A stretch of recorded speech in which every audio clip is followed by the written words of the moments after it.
This candle's doing weird shit, y'all. There it goes. So it was doing this for literally like 3 minutes straight. It was like pumping. The flame was pumping, just like you just saw. It was like, but even more pronounced. Okay, I was like, pump up the jams, pump it up.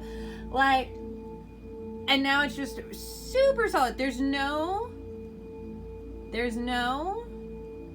wind, no air vents, there's no windows open, we're just sitting here drinking some coffee this morning. Now, I lit this last night, simmering cider candle from Michael's. You can code any type of candle any way you want. So I lit this one just for like a general kind of like protection vibe. Sitting right in the middle of our apartment. There we go. There was one. Okay, so it was literally, but it's not doing it the way that it was. But it was like sitting there. Now it's doing some weird shit. Oh yeah, there it is. See, it's like twerking. I used to call it and be like, guys, the flame is twerking, right? If you've seen some of my older altar updates, you've definitely seen some candles doing stuff like this. Now, typically what this indicates when a flame does something like this is that someone is actively trying some shit. Okay, they're trying to combat whatever spell work it is you're doing. They're trying to combat. So this entire candle was coded for protection. So I would assume somebody's trying to fuck with me right now. I mean, okay. I've added many new standing reversal based spells on fucking with me. So test that assumption at thy earliest convenience, please. Because I've also got Revelation style coding on stuff to make sure that I know exactly who it was based on them sharing their effects. And you know what's wild? I won't even know who people are sometimes, and it's like they can't help but self-insert. Like, you guys, I realized that this kind of like mid-sized witchy business coach that had been following me for a minute put some 2 and 2 stuff together. I didn't know who this person was from Adam's House Cat till she self-inserted. They always self-insert. Why do they always self-insert? Anyways, I was just getting some weird vibes, and like, I'd never talked to her. I didn't want to, I'm gonna be honest. She just didn't seem like she'd be a fit, and I blocked her. And then after I blocked her, shit started, like, my entire energy changed. All of a sudden, like, I started getting all of these messages about stuff. I started seeing stuff. I started like putting 2 and 2 together about stuff. I'm like, bitch really just wanted to be me. Like, you know, the crazy thing is she could have just paid me and I would have taught her how to be her own version of me, which is really fucking wild. Okay, so then furthermore, on the saga of this here protection coated simmering cider scented candle, we love a scented candle, and you know, I'm tired of pretending otherwise. Candles are candles, y'all, okay? Make do with what you have. I'm living in a small mountain town, although we're putting in a little order from some of our OG suppliers from back in the day. We got some new stuff brewing, y'all. Anyways, so on top of, you know, I noticed my surroundings so much that, and I've coded my entire reality to reflect magic and to be magic, and I live magic 24/7. This is not something that I do when the camera's rolling or when people are observing me, or, you know, like when the clock's ticking and I'm getting paid for it, or, you know, whatever, right? This is just how I've lived for the last decade plus of my life.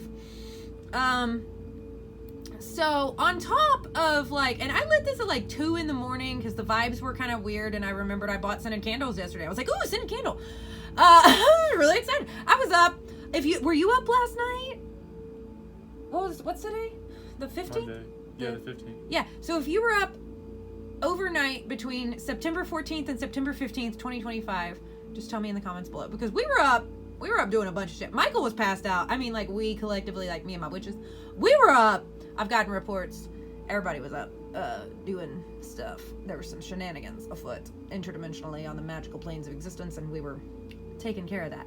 But that brings me to my next point. So on top of this, which I detail a little bit more in part 1, you can see that on my feed, Michael had this really weird, like, very violent dream last night, right before he woke up, that was like he was like telling me about it, and it was just like a bunch of random like people like trying to harm him, like that are never gonna try to harm him, I'm gonna be honest, right?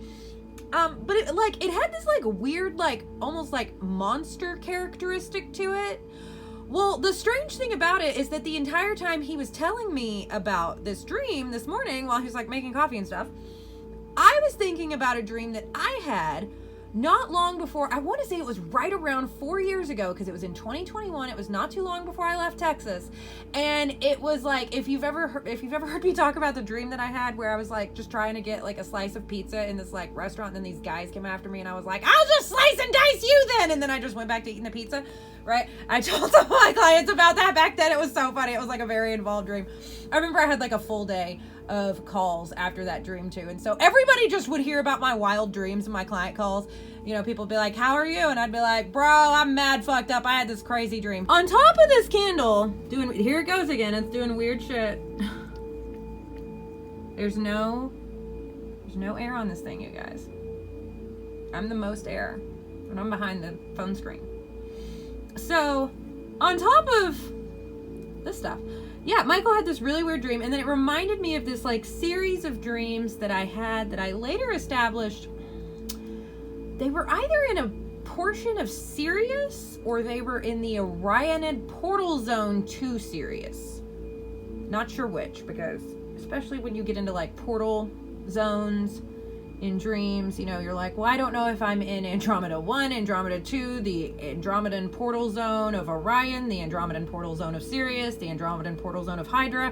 I could be a lot of different places, because portal zones mimic where they're going. Like, you need to have a location. Like, for example, if you were going to a location in the constellation of Andromeda that was like a temperate rainforest, mountainous, and had this, you know, kind of blue haze to it, right? Well, a location in the Blue Ridge Mountains would be perfect, because that's exactly what I've just described. And it's a little bit more nuanced and detailed than that. You know, you want to, the higher similarities, the higher the similarities are between the portal ranges, the easier it is, and there's a bunch of different stuff with the mechanics and stuff. But anyways, that's a chat for a different recording. So I was having all these dreams though in Sirius that very much, in some range of Sirius, portal range, or seriously serious, who knows. I was having all these dreams back in 2021, right before I left Texas, and the frequency range was like almost identical to this dream that Michael had last night, except the dream that he had, he said it was like our apartment, but not like our apartment. And it was like the people that were, you know, around, it was like our neighbors, but not like our neighbors. It was like the environment, but not like the environment. Well, that's pretty much indicative of him having gone to a different location, like portaled through into a different location via the dream realm, to a different location of our apartment, because we're literally living in a portal zone right now, because I've been doing portal maintenance for a couple frequency ranges here that have portals like I just described. Not Andromeda, funnily enough, though. So anyways, just interesting little things. I feel like I'll be back more with later. Back later? More? I don't know.